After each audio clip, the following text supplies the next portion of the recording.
The first letter of Peter, chapter 4.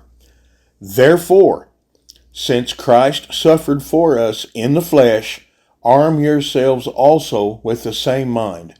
For he who has suffered in the flesh has ceased from sin, that he no longer should live the rest of his time in the flesh for the lusts of men, but for the will of God. For we have spent enough of our past lifetime in doing the will of the Gentiles, when we walked in lewdness, lusts, drunkenness, revelries, drinking parties, and abominable idolatries. In regard to these, they think it strange that you do not run with them in the same flood of dissipation, speaking evil of you. They will give an account to him who is ready to judge the living and the dead.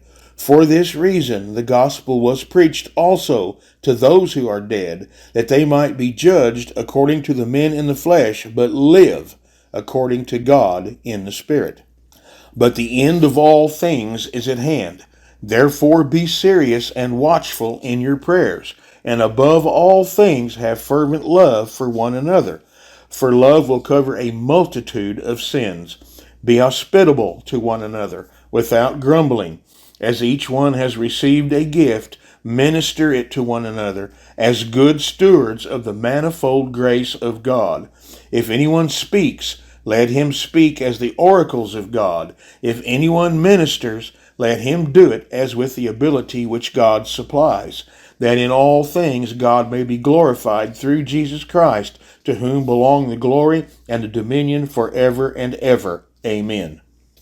Beloved, do not think it strange concerning the fiery trial which is to try you, as though some strange thing happened to you, but rejoice to the extent that you partake of Christ's sufferings, that when his glory is revealed, you may also be glad with exceeding joy. If you are reproached for the name of Christ, blessed are you, for the Spirit of glory and of God rests upon you.